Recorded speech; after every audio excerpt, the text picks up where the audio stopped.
Hey, what's up guys? It's Rick with the Digital Divide, and today I'm going to be bringing an Xbox controller back from the dead and doing a little tutorial on how to repair them. Now, this is a custom controller that Xbox released a few years back. I really like the design. My brother found this while thrifting, but there are a lot of severe issues here. Firstly, the analog sticks are completely worn down. There's literally no texture left whatsoever. They're almost worn down to the plastic. So those are really bad. The left is worse than the right, but they're both bad. The second issue is that the battery compartment in the back here is completely missing, so that will need to be replaced. And then lastly, this thing is absolutely filthy. You can see the amount of dirt that's hiding underneath the controller, so we're going to take this completely apart and give it a really good cleaning and make this thing look brand new again.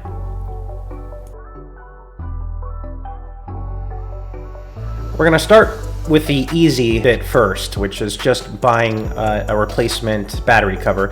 Now, I couldn't find one that matched the turquoise color of this controller, but I was able to find a white one, and I think that's going to look really nice with the color scheme of the controller overall.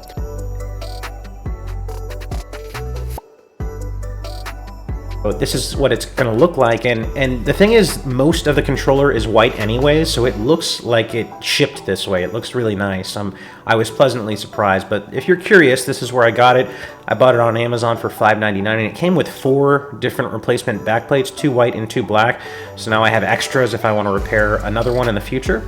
The next thing we're going to do is replace these analog sticks, and this is the kit that I bought, again, on Amazon.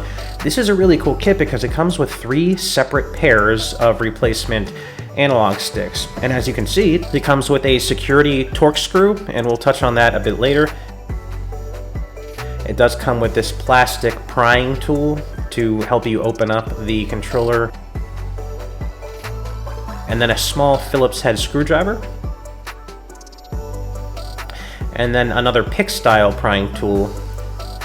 And then, as I said before, it came with 3 different pairs of replacement thumbsticks here. And as you can see, this shipped with white thumbsticks, but I wanted to add a bit of color, so I bought these blue ones. I think it's going to look really nice with this, and it kind of matches with the turquoise on the back. Now, you can see on the new replacement thumbsticks the amount of texture that is supposed to be there. This is what the analog stick is supposed to look like. And then when we compare this to what the analog sticks on this controller currently look like, you can see there is a massive difference. You can see how worn down the sticks are on the controller. They're pretty much gone. And if you're curious, this is where I bought the replacement analog sticks. It was only $10.99, and it came with 3 pairs and all the tools that you need to do the job. So we're going to start off by taking the battery cover off, and then we're going to remove the plastic covers on the handles to the left and right, and we're going to use this plastic prying tool in combination with this Phillips screwdriver, and we're going to try to pry the handles open where the left and right triggers are. And you should probably be a lot more careful than I'm being right now, but I'm kind of just trying to brute force this thing on the side here.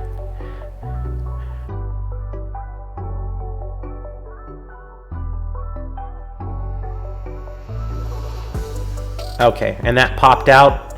You can see how filthy this thing is. I mean, you can look at that, is so disgusting. There's so much dirt and grime under here. It's nasty.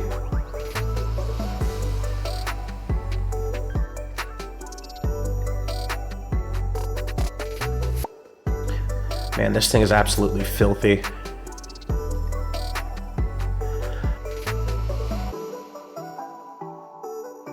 Alright, so now we're going to work on the left grip. I'm going to be a little bit more careful this time around, but just like the right grip, we're going to start where the triggers are, and you're going to slowly pry the left and right sides open. I'm actually going to keep this screwdriver there to hold it in place, and then I'm going to work down the controller. There's little tabs that you can hear snap open. So I've got the top part undone, and now I'm just going to work on the bottom and do the same there.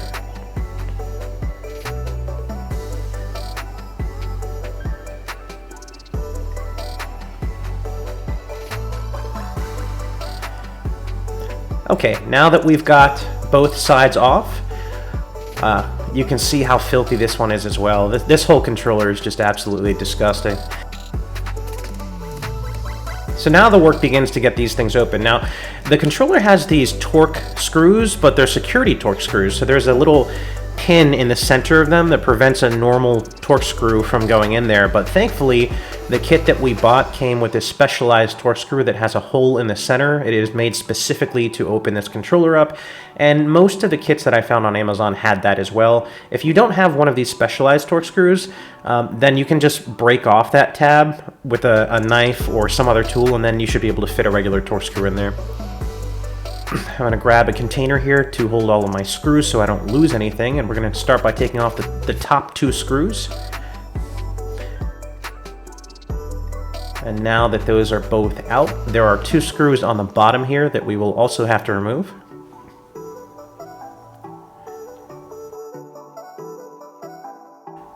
And guys, if you're wondering why my hands are so cut up, it's because my cat is a psychopath and he likes to play very rough.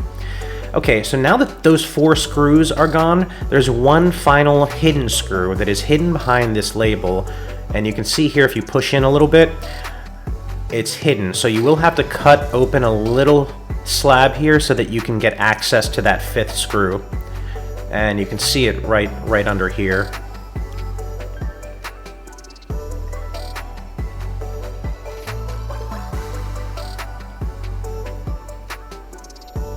Alright, so we're going to go ahead and remove this final screw, and once that's off, this whole thing should just come apart very easily. Alright, so now that all of the screws are undone, the front faceplate will just slide right off, and we can get to the guts of this thing. You can see there's just a ton of grime underneath here. It's so disgusting. But we're going to clean all this up and make it look brand new again.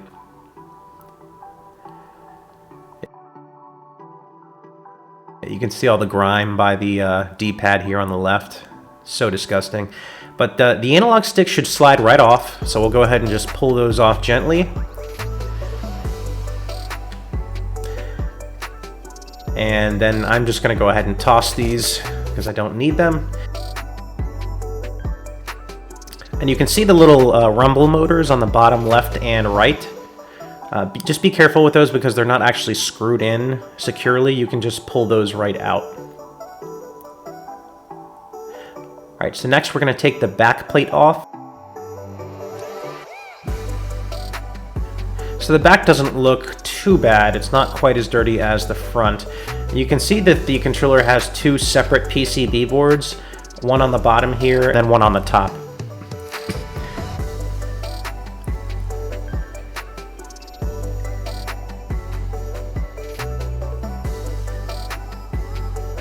Now that everything's taken apart, we have to start cleaning the shell of the controller. And for this, we're just going to use good old-fashioned hot water and soap. And we are going to scrub the hell out of this thing because it is absolutely dirty. I mean, look at that. It's so disgusting. I'm going to need to burn my bristle pad after I'm done cleaning this thing. So we're going to go ahead and get some hot water here, squirt a ton of soap on it, and just scrub all of these pieces down for a few minutes until they are crystal clean.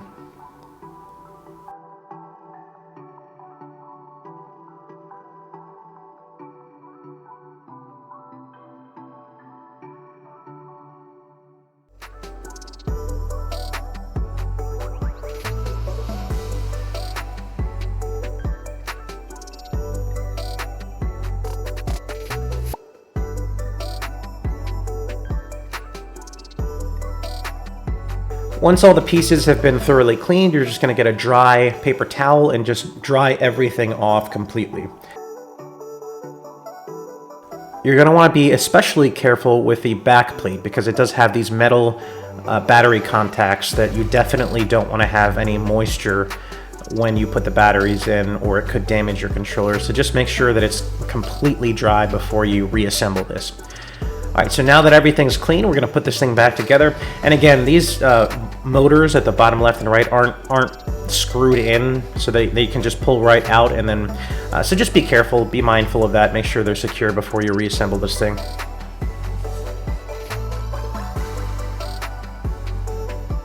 All right, so now we're gonna grab our freshly cleaned shell and our shiny new analog sticks, and we're gonna put this thing back together, and I'm gonna start with the back first. So be careful on the back. You'll see these battery connectors on the left side. Just make sure that those are aligned, and those contacts should slide into the left of the back plate here like this. And then just gently push forward once everything is aligned, and it should just snap into place.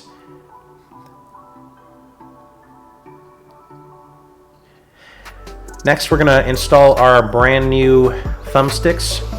They should just slide right in, and then press them firmly down until you hear a click.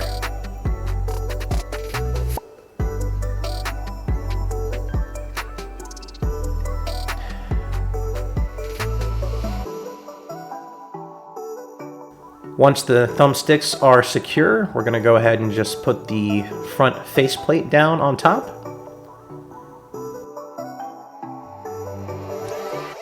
And I really like the way the blue analog sticks look on this. Alright, so next we're going to go ahead and put all of the 5 screws back in.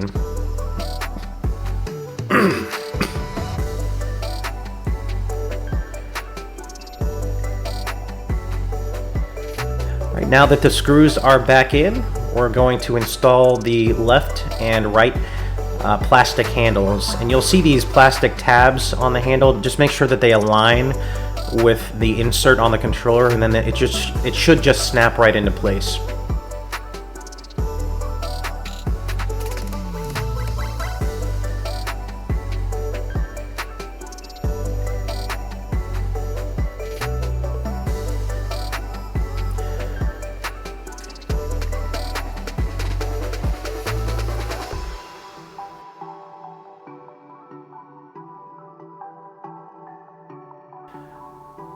Alright, now that the handles are installed, we're just going to go ahead and complete everything by putting the back battery cover on here.